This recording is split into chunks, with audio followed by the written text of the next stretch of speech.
Selamat datang di Novel Raider, tempat di mana kata-kata hidup dan imajinasi berkelana. Pada kesempatan kali ini, kita akan menjelajahi dunia cerita dalam sebuah karya fiksi yang luar biasa, The Beginning After the End. Sebuah novel fiksi yang penuh makna, menyentuh hati, dan menghadirkan pengalaman yang mendalam melalui setiap lembarnya. Bersiaplah untuk tenggelam dalam alur yang penuh warna, karakter-karakter yang memikat, dan perjalanan emosi yang tak terlupakan. Mari kita mulai perjalanan kita hari ini. Bab 420, Pintu Hitam 2. Isak tangis tertahan di tenggorokanku saat aku menatap Ellie. Pikiranku kosong. Aku memahami akal sehatnya, namun gambaran dirinya yang terkoyak dan memerah oleh darah tampak begitu mustahil, begitu sulit dipercaya, sehingga seluruh kenyataan seolah terhenti. Satu-satunya hal yang menembus kepalaku selain pemandangan mengerikan itu adalah raungan sedih dan derap langkah Bo di belakangku, yang seakan merupakan manifestasi dari emosi yang tak bisa kusingkirkan. Kami. Sebuah tangan menggenggam bahuku, mengguncangkan dengan gemetar. Gelombang air yang berat meluncur keluar dari tubuhku sebagai respons, dan tangan itu menarik diri. Dari kejauhan, aku menyadari bahwa Micha dan Lyra tengah berjuang melawan monster. Bayangan melintas di atas Ellie, dan aku menatap mata cerah Regis, yang kini dipenuhi keputusasaan kami. Perlahan ia berubah menjadi inkorporealitas, lalu mengental menjadi gumpalan saat ia tenggelam ke dalam tubuh Ellie. Harapan yang pernah menyala padam bahkan sebelum benar-benar terwujud.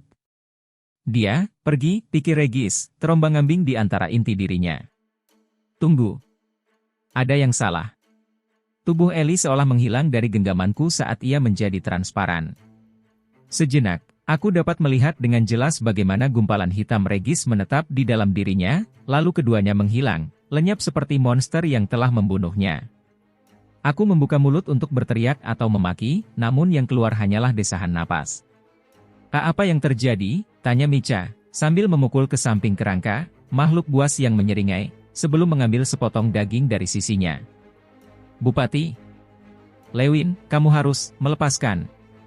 Kemarahan berkobar dalam diriku, dan aku berputar menghadap Lyra. Punggawa alacan itu mundur dan berlutut, menyerah pada kekuatan niatku. Aether membentuk pedang di tanganku tanpa perlu manipulasi sadar. Ada ketakutan di matanya, terpancar sejelas pantulan senjataku. Dengan meringis, aku mengayunkan pedangku. Pedang itu mengukir melalui daging dan tulang. Jeritan singkat kesakitan lalu digantikan oleh keheningan. Monster yang menjelma di belakang Lyra hancur menjadi dua bagian, lalu menghilang. Aku menutup mataku, berusaha dengan paksa mengambil kembali kendali auraku. Saat membukanya kembali, Lyra memerhatikanku dengan waspada. Ia menelan ludah berat, lalu bangkit kembali seolah takut gerakan tiba-tiba akan membuatku marah. Detik berikutnya, seluruh tubuhnya tersentak mendengar raungan dari Bo. Beruang itu meluncur kepada penyerang lain, merobeknya tanpa ampun. Apa yang akan kulakukan sekarang? Kau harus pergi tanpa kami, sebuah suara muram bergema dalam benakku. Aku membeku. Regis? Jangan khawatirkan kami. Kita berada di surga sekarang. Cantiknya. Tidak ada apa-apa selain bayi setan berdada sejauh mata memandang, Anda tahu? Seperti yang selalu saya inginkan. Getaran menakutkan menjalari tulang punggungku. Sebelum aku sempat menjawab, seberkas cahaya bermekaran di kejauhan, melengkung melintasi latar belakang hitam yang kosong bak suar. Sebuah anak panah Ellie. Itu harus. Bo menengadah dari pembunuhannya, memantulkan cahaya di mata hitam kecilnya, lalu menghilang dengan letupan kecil. Regis, jelaskan atau... Jangan menjelek-jelekan orang mati, Tuan Putri, balas Regis. Berat badan dan keraguan. Aku bergegas ke pintu yang akan membawaku ke ruang belakang, namun ragu sejenak sambil menoleh kepada Micha dan Lyra. Kengerian lain muncul, namun Lyra dan Micha telah menyelesaikan mantranya. Pergilah, kami akan baik-baik saja, kata Micha sambil berputar memukul rahang monster tak berwajah dengan palunya. Tak mau membuang waktu, aku melangkah melalui pintu. Rasanya menyakitkan, lambat, menyeretku melewati ruang kosong dengan perasaan tidak enak yang sengaja hadir. Saat akhirnya sampai di platform kedua, aku menembakkan ledakan eterik dari telapak tanganku, merobek dua monster, lalu bergegas kembali ke pintu. Jantungku seakan berhenti. Di tepi platform start, aku berdiri menatap keluar ke zona, dan di sana aku melihat Ellie, dengan busur di tangannya. Bo berdiri di sampingnya, mendekatkannya sambil mengerang dalam-dalam. Ellie, yang tampak pucat dan gemetaran, dengan salah satu tangannya terjalin melalui bulunya, seolah takut akan jatuh. Ellie, aku ternganga saat melangkah keluar dari pintu. Wajahnya berubah saat isak tangis mulai mengalir, dan ia melemparkan dirinya ke pelukanku dengan napas tersengal-sengal. Aku hanya bisa menggenggamnya, terlalu terkejut hingga tidak mampu merasakan bahagia karena ia masih hidup. Tak lama kemudian, ia menarik diri untuk menyeka wajahnya dengan lengan bajunya. Matanya merah dan bengkak, diselimuti ngeri yang membuatnya tak mampu menatapku secara langsung. Aku membelai rambutnya sambil mencoba menghiburnya dengan suara lembut. "Apa yang telah terjadi?" "Apa yang terjadi itu mudah," ujar Regis sambil duduk bersandar. "Seperti rekan senegaranya yang berbulu di sini, kami melakukan po-off di seluruh zona. Ellie muncul kembali dari pintumu, dan aku keluar dari pintumu." "Bagaimana dan mengapa itu terjadi?" Ia terdiam sambil mengangkat bahu. Aku menarik Ellie ke arahku, mengangkatnya dari tanah, lalu menekan bibirku ke atas kepalanya. "Maafkan aku, El. Seharusnya aku tidak pernah." Aku merasakan tangan kecilnya menekanku, lalu aku melonggarkan, membiarkannya menarik diri. "Itu bukan salahmu, Arthur," ujarnya, mengusap wajahnya yang masih basah. "Itu terjadi begitu cepat. Rasanya sangat nyata." Aku terdiam, terpaku oleh fakta yang meresap ke seluruh diri. Aku telah gagal. Adikku telah pergi, meninggalkan diriku dalam pelukan yang penuh penyesalan.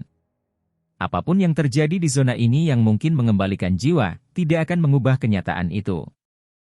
Mendekati rune penyimpanan ekstra dimensi, aku menarik kompas. "Apa yang sedang kamu lakukan?" tanya Ellie, mundur selangkah, rona kemerahan muncul di pipinya yang pucat. "Aku akan membawamu kembali." "Tidak, aku tidak." "Ini bukan perdebatan," tegasku tanpa memandangnya. Aku tak ingin menyaksikan ekspresi terluka yang telah kerap menghias wajahnya.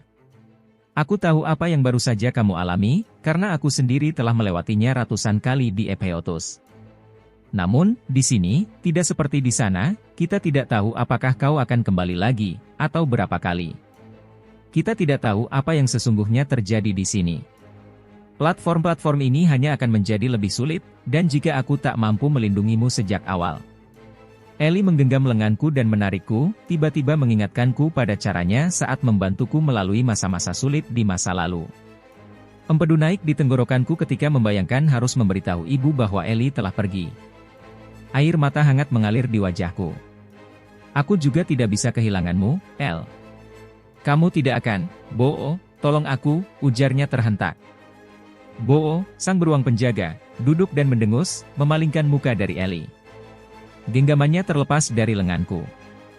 Bo mendekati ikatannya perlahan, namun terus berbalik, seolah tak mau bersentuhan. Ia menghela nafas, kemudian bersandar, menekan wajahnya dengan bulunya. Aku menggertakkan gigi, menahan keinginan untuk menghancurkan setengah bola logam itu dengan jemariku yang gemetar. Meskipun Aether bergerak ke dalam artefak, ia tidak mengaktifkannya.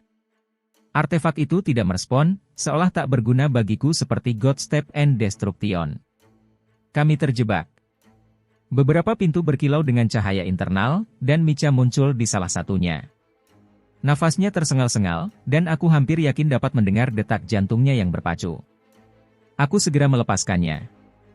Dia terdiam di depan pintu, tangannya menepuk-nepuk tubuhnya dengan panik sambil memastikan keberadaan artefak tersebut.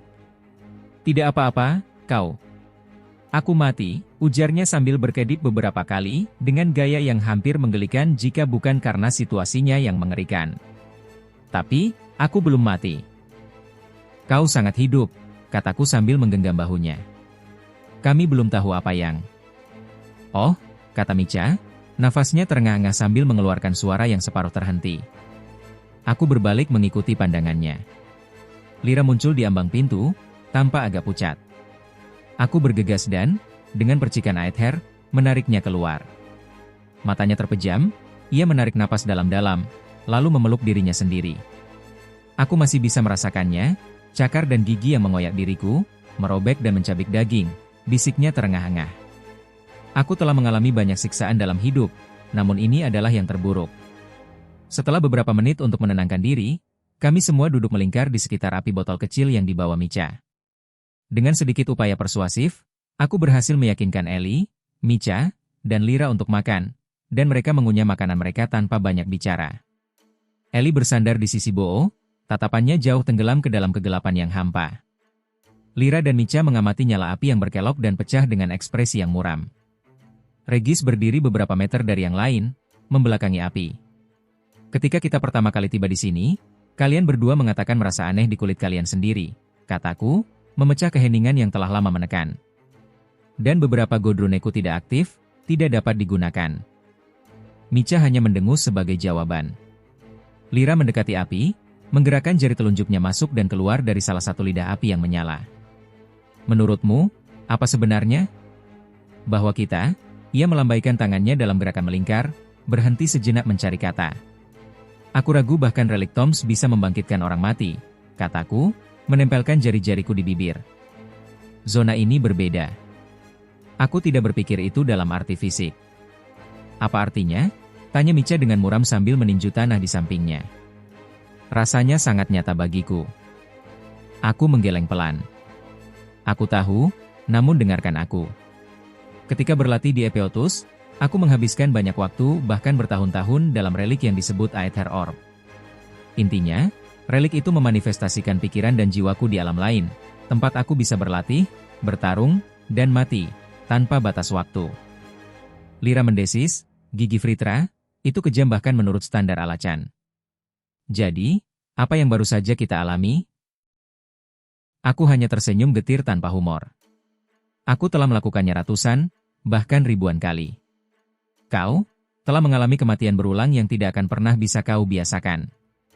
Itu mengacaukan pikiran dan mengubah persepsi tentang apa yang nyata. Aku tak membawa kamu ke sini untuk mengulang-ulang penderitaan itu. Ellie, tanpa sadar mencabuti bulu Bo, bertanya, menurutmu ini, seperti apa? Aku tahu Jin memiliki sihir serupa. Di dua reruntuhan pertama yang kutemui, aku melawan manifestasi Jin dalam pikiranku. Rasanya nyata, meski tetap terpisah dari kenyataan fisik. Zona ini juga mungkin demikian. Keheningan kembali menyelimuti ketika kami semua merenungi teori tersebut. Setelah beberapa menit, Lyra berkata, mungkin ini alam semesta yang menghukum kita, memaksa kita merasakan kematian semua yang telah kita bunuh. Jangan samakan aku denganmu, bentak Micha, berdiri dan melototi Lyra. Aku selalu punya alasan untuk membunuh seseorang. Alasan yang tepat. Nyaris tertangkap, Lyra berbisik, dari tempatku berdiri saat itu, aku juga. Micha mencemooh namun kembali duduk, tatapannya terpaku pada api kecil. Kita butuh rencana serangan, ujarnya. Sepakat. Walau kita tidak bisa mati di sini, aku tak ingin mengulang penderitaan itu lagi, ujar Lyra, menggigil. Kami mendiskusikannya sebentar. Meskipun tak ada kepastian tentang bagaimana melangkah lebih dalam ke zona ini, perbincangan tersebut memberi kami kesempatan untuk beristirahat dan membangun kembali kepercayaan. Namun, satu aspek yang selalu menghantui pikiranku adalah betapa sulitnya melindungi Ellie dari monster yang kian banyak, sementara kami harus tetap fokus untuk menciptakan hubungan antar pintu. Kekuatan eteriku telah memberiku kemampuan untuk mendapatkan pelatihan dan kekuatan seumur hidup dalam beberapa bulan, namun aku sadar ada batas kemampuan meski dengan fleksibilitas yang terbatas. Masalah dengan pedang adalah bahwa kegunaannya bergantung pada keterampilan pendekar, kata Regis, mengamatiku dari seberang api. Itulah sebabnya aku adalah senjata yang paling unggul. Ketika aku masih seorang penyihir segi 4, aku memiliki selusin mantra yang jauh lebih efektif. Aku harus mampu membela diri tanpa mengandalkan senjata saja. Kau sedang memikirkan proyeksi Jin kedua, ujar Regis sambil mengerutkan kening. Aku seharusnya mendorong diriku lebih keras untuk mempelajari teknik itu. Bukankah inti dari semua wawasan adalah menemukan hal-hal ini sendiri? Jelas Regis sambil menunjuk. Aku tahu, itu tidak cukup. Jika aku bisa. Aku memotong alur pikiranku, mengakui belokan spiral keraguan dan penyesalan dalam diriku. Di balik itu, aku tahu bahwa aku telah belajar apa yang perlu kuperbaiki untuk maju. Namun, saat ini adalah salah satu momen tersebut. Tanpa meningkatkan keterampilan, tidak ada cara untuk memastikan teman-temanku selamat melalui zona ini. Tidak ada gunanya berbicara jika tidak bertindak, ujar Micha tiba-tiba. Saat ia berbalik menyapaku, palu besarnya menyatu di tangannya. Ia membiarkan kepalanya jatuh seolah menghentak lantai, dan aku merasakan getarannya menyebar. Aku tak peduli jika aku mati 1000 kali, aku akan terkutuk jika membiarkan tempat ini menguasai diriku. Di sebelahnya, Ellie memberiku anggukan dengan wajah muram. Lyra berdiri, memutar bahu sambil melangkah maju. Memang, aku pun lebih memilih menghindari cengkeraman kematian lagi. Aku memerhatikan teman-temanku dengan seksama. Meski aku bisa merasakan luka pengalaman mereka yang tersembunyi, secara lahiriah mereka memancarkan kekuatan dan keberanian. Dengan Aether, aku memanggil kekuatan yang selalu tertambat pada diriku. Sisik hitam berhiaskan emas muncul di seluruh tubuh saat armor relik menyelimuti. Micha mematahkan lehernya dan menyematkan seringai ganas kepadaku. Aku siap. Mari kita lakukan. Saat Micha terengah-engah sambil menyeka muntahan dari mulutnya, ia berkata, aku belum siap untuk itu. Ia berlutut, dengan sakit yang menggenang di tanah di bawahnya, namun aku mengerti reaksinya. Menyaksikan kengerian tanpa kepala yang menarik ususnya keluar melalui lubang menganga di perutnya tidaklah seperti kematian cepat yang biasa aku alami di tangan Cordry. Menyambungnya, aku membantunya berdiri, mengusap garis empedu yang menetes di pipinya dengan lengan bajuku. Saat kami melangkah ke peron keempat, segerombolan monster aneh telah mengalahkan Micha bahkan sebelum Lyra tiba. Regis telah melawan mereka, membunuh cukup banyak agar Lyra dapat lewat, dan kami semua terus maju. Sayangnya, Regis membutuhkan 3 kali usaha untuk menemukan platform kelima, dan pada saat itu, Bo terseret oleh gelombang penyerang. Menentukan bahwa tidak ada gunanya maju, kami memilih mundur, meski hal itu pun tak mudah. Di perjalanan, Lyra tewas, terseret keluar dari peron dengan cakarnya tercabik-cabik. Setidaknya, adikku tidak meninggal. Begitu Micha berdiri tegap, aku mulai membuka pintu-pintu yang menghubungkan kami. Bo tampak tidak terpengaruh oleh kematian yang berulang kali. Lyra terdiam, dan yang lainnya tampak menangkap isyarat darinya. Aku tidak yakin berapa banyak yang masih mampu mereka tanggung. Kita harus bergerak lebih cepat, kata Micha setelah kabut pasca kematian menghilang. Terkadang ada banyak pintu yang menghadap ke peron berikutnya, kan? Kita harus mengirim 2 sekaligus. Tetapi itu berarti mengorbankan 2 orang dari medan perang, balasku. Benar, namun itu akan mempercepat kita mencapai platform berikutnya, yaitu saat keadaan paling berbahaya bagi kita, jawab Lyra. Kau selalu menjadi yang terakhir meninggalkan satu platform ke platform lain, dan kau yang terkuat. Di platform baru, kami akan berjuang, terutama, orang pertama yang tiba harus bersiap menerima serangan. Regis bersenandung mendalam, hampir seperti raungan. Bahkan jika Ellie dan Arthur dapat mengikuti pengiriman 2 sekaligus, hanya ada beberapa platform di mana itu adalah pilihan. Sungguh, siapapun yang mengikuti aku harus segera bersiap hingga bantuan tiba. Kalau begitu, kirim aku dulu kali ini, kata Lyra, suaranya tak mampu menyembunyikan getaran ketakutan. Micha terlihat ingin berdebat, namun Lyra terus maju. Mantra pertahananku lebih kuat. Jika kita tidak dapat bergerak bersama, aku akan pergi dulu. Kau telah, suaranya melembut, merasakan penderitaan yang lebih buruk dariku. Giliran saya untuk mengambil risiko itu. Kemarahan Micha berubah menjadi keraguan-raguan, lalu keengganan untuk menerima. Ya, baiklah. Apapun. Untuk ketiga kalinya adalah pesona, gumam Regis, lalu menghilang melalui pintu. Saat Ellie menyelesaikan penembakan panah penghubung di antara 2 pintu, bayangan Bo menghilang dari pintu di depan kami. Aku mengamati pertempuran di platform berikutnya melalui sambungan dengan Regis. Sejauh ini, pertempuran berjalan baik. Ellie beralih dari persiapan ke pertempuran dengan semakin lancar.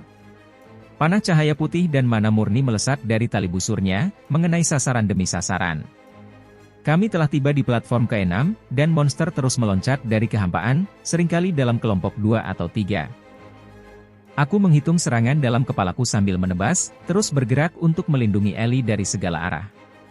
Anak panahnya terbang tepat saat terbentuk, namun siapapun yang mendekat kepadanya selalu kutangani. Pedangku mengukir lengan monster, menebasnya di siku, lalu dengan sigap berbalik dan menggigit jauh ke dalam tulang pinggul lawan. Dengan tangan yang masih bebas, aku menarik Ellie dari cengkeraman cakarnya yang menyerupai sabit yang melayang dari belakang. Aku mengayunkan tendangan ke depan, mendorongnya terlempar ke dalam kehampaan, di mana ia segera diserap kembali oleh kegelapan yang melahirkannya. Melompati Ellie, aku terjun dengan pedang terlebih dahulu, membelah makhluk tanpa kepala dari bahu ke pinggul. 2 lawan mendekat bersamaan, satu menerjang kakiku, sementara yang lainnya melompat ke udara, menyerang dengan ekor kerangka seperti cambuk. Dengan cepat, aku mengepalkan tangan dan menghindar dari serangan rendah, lalu menangkap makhluk yang mencoba menyerang dari arah bilah etherku.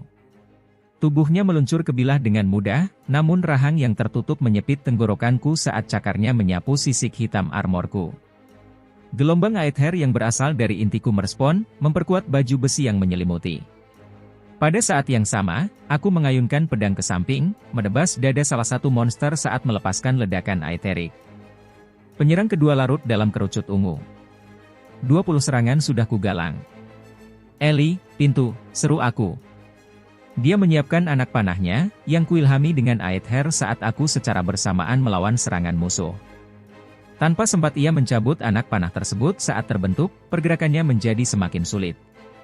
Anak panah pertama menancap di sudut pintu di depan kami, sementara yang kedua melesat ke dalam kehampaan, mengarah ke platform selanjutnya. Di tengah pertempuran, aku dikelilingi oleh makhluk-makhluk mengerikan. Fokusku terbagi antara mempertahankan Ellie agar mencapai pintu dan menghadapi serangan lawan. Panah yang jauh itu tertancap ke dalam kehampaan, tepat di dekat pintu yang dituju. Namun, dalam seperempat detik, pandangan panah yang jatuh itu mengalihkan perhatianku. Sebuah makhluk melesat di bawah ayunan pedangku. 3 anggota tubuh bercakar itu mencengkram Ellie, tenaga tumbukannya membuatnya terlepas dari kakinya dan terseret menjauh melalui kehampaan. Aku melompat mengejarnya. Tangan makhluk itu menyatu dengan tanganku, namun selusin lengan kurus mengapit dan menariknya ke bawah. 3 makhluk mengerikan lainnya menyerbu dari belakang, dan dalam sekejap, kami berdua terseret ke dalam kegelapan. Segala sesuatunya pun menjadi dingin dan hampa. Saya melangkah keluar dari pintu menuju platform awal saat saya bermanifestasi. Di seberang, Ellie menatap keluar dari pintunya dengan ekspresi kalah. "Yah, sial," pikir Regis, merasakan frustrasi dan kecemasanku. "Apa yang kita lakukan? Bisakah kamu bertahan cukup lama sehingga kita bisa kembali?" tanyaku, sambil mendekati pintu Ellie dan membukanya. Begitu aku melakukannya, Bo muncul entah dari mana, menyenggol di antara Ellie dan aku sambil menggeram dengan tegas. "Jangan sekarang," pikir Regis. Lyra sudah terluka, dan kita benar-benar terkepung. Hanya beberapa detik berlalu sebelum Lyra sekali lagi muncul di depan pintu. Lelah, aku melepaskannya. Dia terjatuh ke tanah dan menyandarkan punggungnya. Matanya terpejam. Micha kembali kurang dari 1 menit kemudian. "Apa yang telah terjadi?" tanyanya saat ia bermanifestasi. "Aku merasa seolah kita memahami banyak hal." "Aku melewatkan tembakanku," jawab Ellie dengan suara tenggelam. Sambil menggosokkan tangannya ke wajah, ia berbalik, mengerang, dan mengacak-acak rambutnya. Lalu salah satu hal itu menarikku dan menyeretku dari peron. Micha menendang tanah dengan ujung sepatu bot berlapis bajunya. "Aku sangat membenci tempat ini." "Apa sekarang?" tanya Lyra, tanpa sempat membuka matanya. "Kita telah membuat jarak semakin jauh, tapi aku terlalu lambat," kata Ellie belak-belakan. "Dan Arthur harus membagi perhatiannya. Luangkan waktu untuk beristirahat," saranku. "Persiapkan mental kalian. Itu sangat penting." "Lalu, apa yang akan kamu lakukan?" tanya Micha, mengangkat alisnya. "Yang terbaik yang bisa kulakukan," kataku dengan senyum tanpa humor. "Kereta." Dengan perintah mental kepada Regis, aku mendekati pintu Ellie dan membawanya ke platform kedua. Saat aku melayang melalui ruang kosong, dikelilingi oleh bayangan yang bergerak dalam kegelapan, aku memaksa pikiranku untuk mengosongkan segala kekhawatiran dan ketakutan, melepaskan pertimbangan yang tidak relevan dengan saat ini dan rencana yang telah kupersiapkan.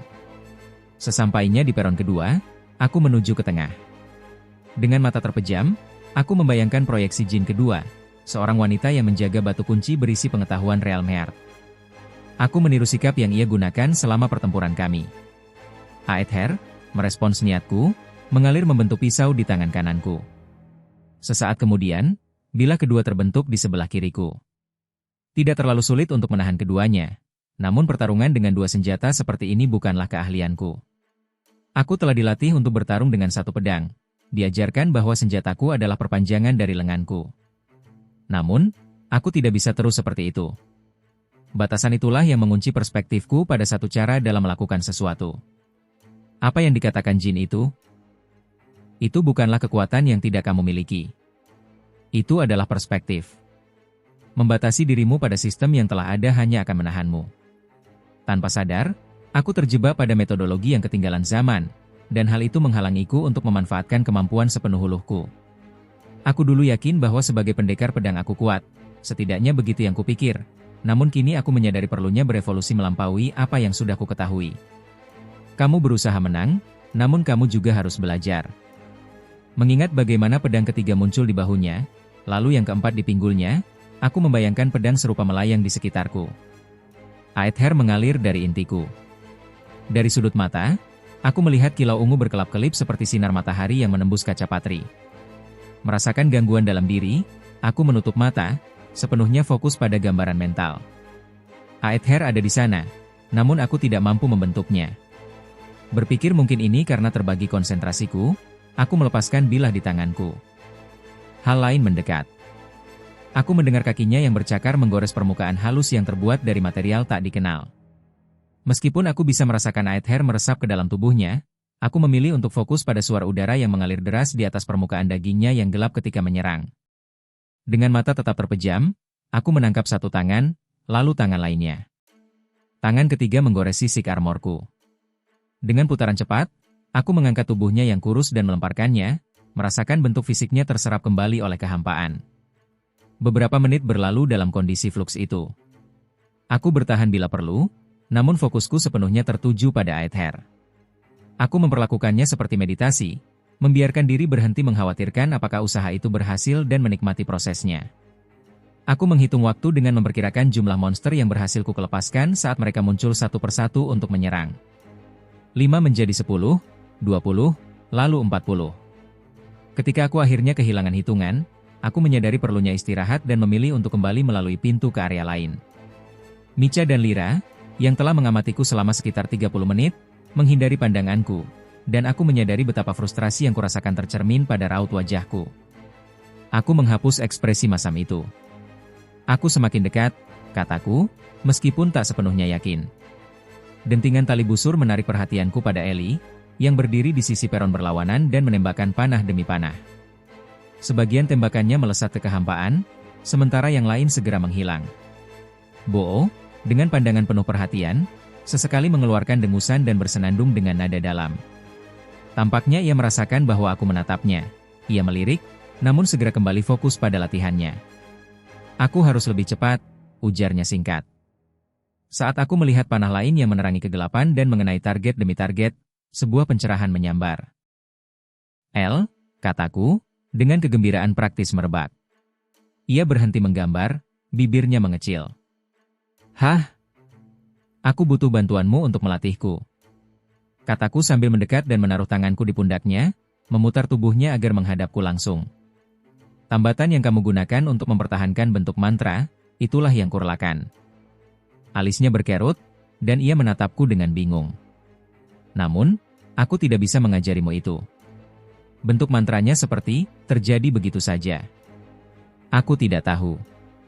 Tetapi memang begitu," aku bersikeras sambil tersenyum. "Bentuk mantranya mungkin membantumu mengalirkan mana, tapi itu tetap merupakan manifestasi dari jiwamu. Rasanya, bentuknya, itulah yang perlu aku pahami." Ellie melirik ke arah lain seolah meminta dukungan. "Tetapi aku..." Lyra menyela, memang benar bahwa rune memberi bentuk pada mantra, namun pengetahuan serta pemahaman seorang penyihirlah yang memungkinkan penguasaannya. "Meskipun kau masih baru, kau sudah memiliki dasar tentang mantra ini. Bisakah kau memberikan konteks yang cukup agar Bupati Lewin dapat membagikan wawasanmu?" "Aku tidak yakin bagaimana mengatakannya." "Maksudku, tentu saja aku akan mencoba," ujarnya kemudian, tersenyum lemah sambil menggantungkan busur di bahunya. "Jadi, dari mana kita mulai?" Ellie duduk di tengah peron, matanya terpejam. Beberapa bola mana dengan lembut mengorbitnya, masing-masing memancarkan cahaya putih lembut. Aku mondar-mandir perlahan mengelilinginya, bergerak ke sisi yang berlawanan dari orbit bola. Realm Heart aktif, menyulap rune ungu bercahaya di bawah mataku dan di kulitku, serta mengungkapkan partikel-partikel mana. Terdapat aliran konstan mana dari inti Ellie ke dalam bentuk mantranya, yang kemudian mengirimkan seutas mana ke setiap bola, tambatan, yang dirasakannya. Ia tidak memanipulasi mana atmosfer, seperti yang dilakukan penyihir pada umumnya, melainkan menggunakan mana yang telah dipurnikannya melalui metode seorang augmenter. Namun, aku masih belum mengerti apa fungsi mantra itu. Kemampuannya mempertahankan mantra tanpa masukan sadar, atau bahkan pemahaman, menyerupai kerja sebuah artefak daripada mantra aktif. Bagian penting bagiku adalah apakah aku mampu meniru kemampuan itu untuk menghasilkan sesuatu yang serupa dengan Aether atau tidak. Tiba-tiba, salah satu benang mana bersinar lebih terang. "Apa yang baru saja kau lakukan?" tanyaku, menajamkan pengamatanku. Rasanya seperti melenturkan otot, jawabnya perlahan, memilih setiap kata dengan cermat. Seperti saat kau berusaha rileks sebelum meditasi, mengencangkan dan melepaskan setiap otot. Beberapa terasa sulit karena jarang kau gunakan. Aku telah melakukan peregangan, mencoba menyentuh tambatan itu sendiri, dan aku rasa itulah yang baru saja kulakukan. Aku melihatnya, kataku sambil merenungkan penjelasannya. Sambil mondar-mandir, aku membentuk bola Aether, cahaya kecubung yang mengubah mana Ellie menjadi merah muda. Sekilas, bola itu terangkat dari genggamanku, melayang beberapa inci di atas telapak tanganku. Mengikuti deskripsi Ellie, aku mulai melenturkan dan melepaskan berbagai bagian fokusku. Seperti saat aku menemukan celah pada tepi ilusi runtuhan ketiga, aku perlu memasukkan aspek-aspek tak sadar penggunaan Aetherku ke dalam pikiranku yang sadar. Itu sulit. Sebagai Grey, aku telah mempelajari manipulasi ki internal dan menjadi sangat efisien dalam hal itu. Kemudian, sebagai penyihir kuadra elemental, aku menjadi augmenter, membentuk mana dalam diriku sebelum mengirimkannya keluar sebagai mantra. Seluruh kekuatanku pun dimulai dari dalam tubuh atau disalurkan melalui God Rune. Namun demikian, Ellie juga seorang augmenter. Meskipun ia menggunakan bentuk mantra untuk menstrukturkan mana, tekniknya tetap memungkinkan pemanfaatan kemampuan tersebut. Aku mengalihkan perhatianku kembali kepadanya, pada bentuk mantra dan tambatan partikel mana yang mengalir di antara Ellie dan bola yang mengorbit. Kuncinya ada di sana.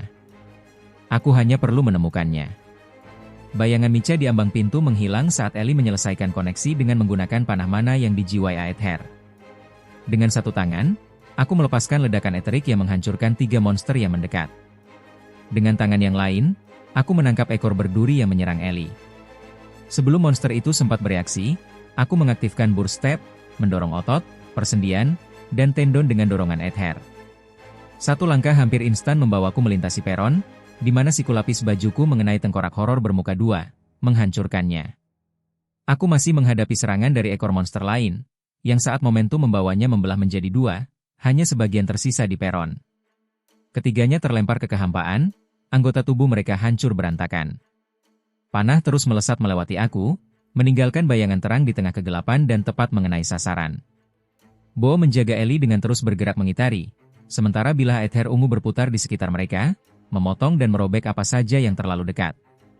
Mempelajari kemampuan tethering Ellie, aku pun membayangkan semacam lengan ketiga yang tidak terlihat, melekat pada senjataku yang diangkat tinggi, membebaskan tanganku dan memberikan jangkauan gerak lebih luas.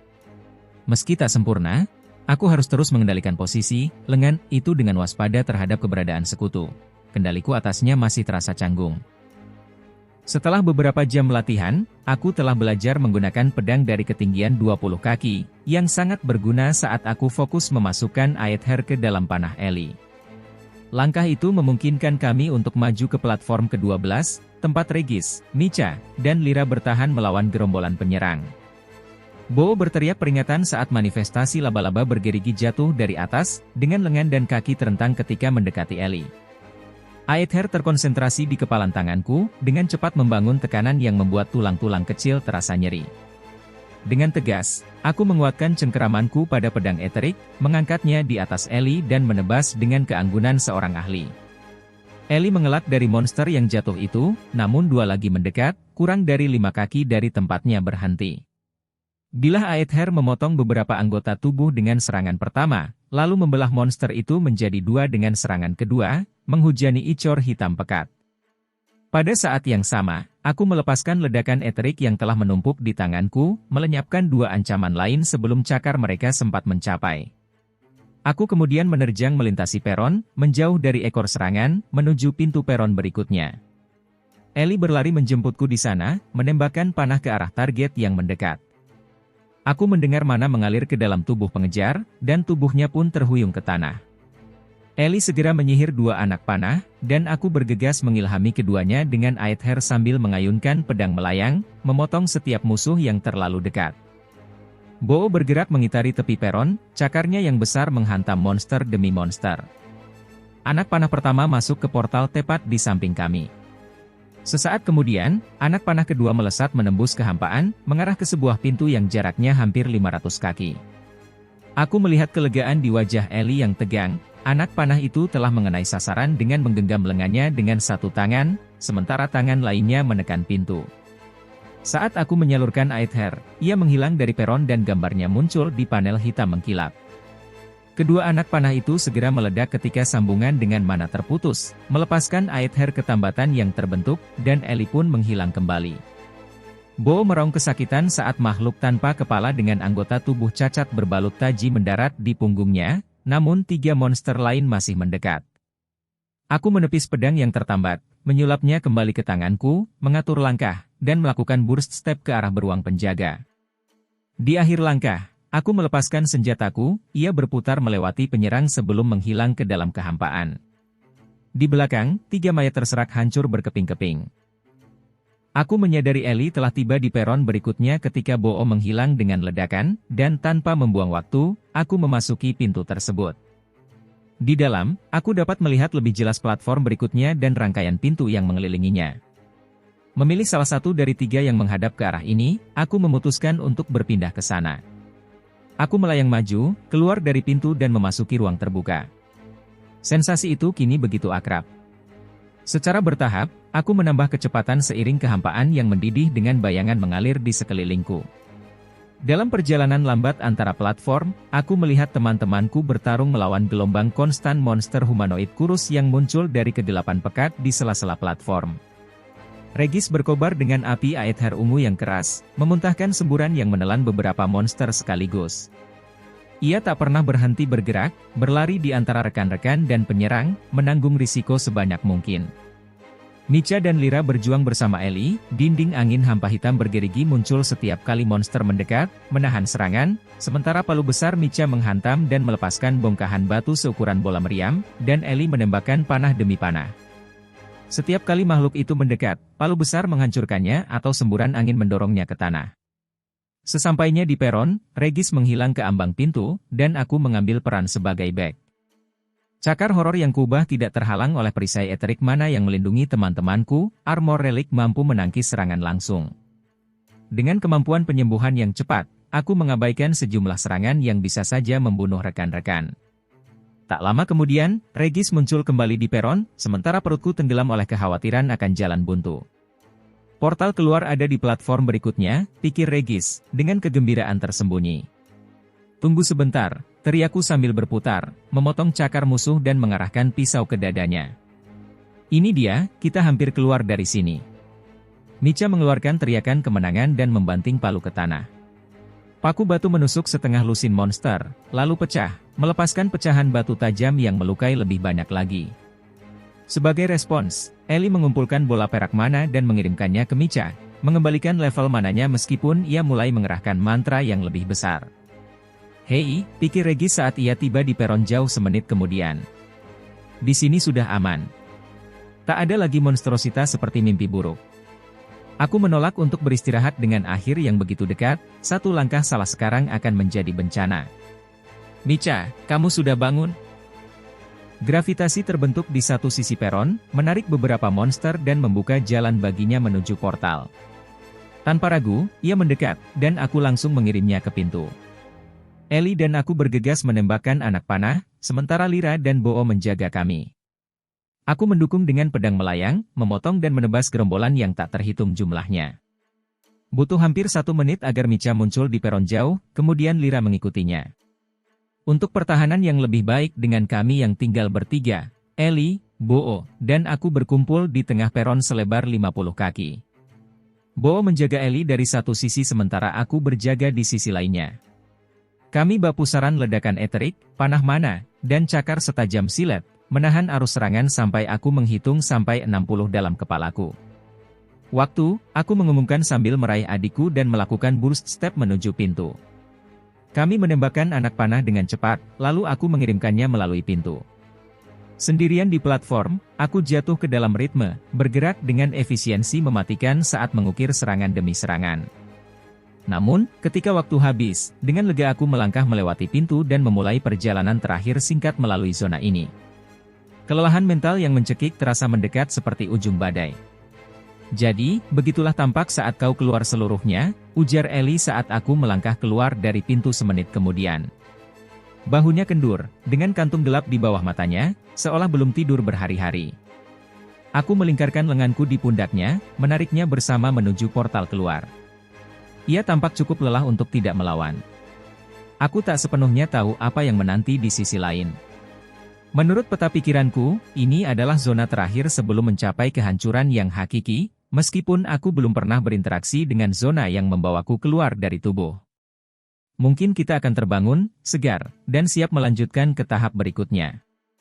Bisa jadi. Yakin bahwa aku tidak membutuhkan kompas, karena sebenarnya kita tak berpindah tempat jauh, aku meraih portal. Tunggu, kata Ellie, menarik diri dariku. Ia ragu sejenak, di tengah tatapan teman-teman.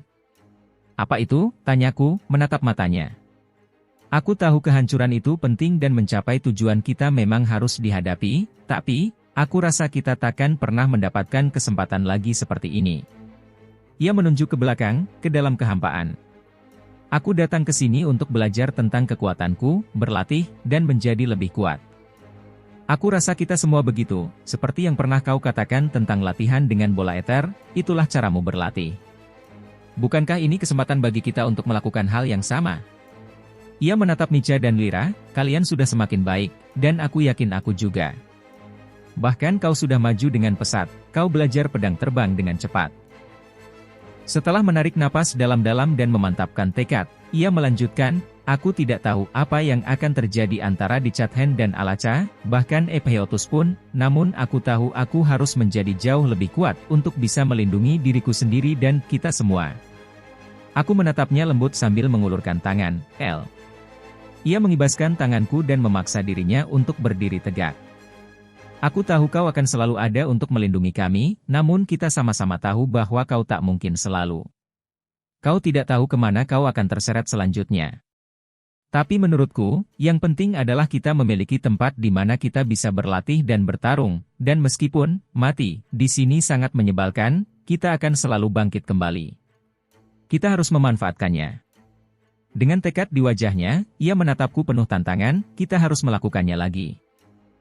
Dan itulah akhir dari pembahasan novel The Beginning After the End. Semoga kalian menikmati setiap kalimat dari alur cerita yang disampaikan. Jika kalian tertarik dengan kelanjutan cerita ini, jangan lupa untuk mengikuti channel ini dengan cara mensubscribe agar tidak ketinggalan setiap video pembahasan terbaru. Terima kasih sudah menyimak dan sampai jumpa di video-video selanjutnya di mana cerita menarik lainnya akan menemani kalian.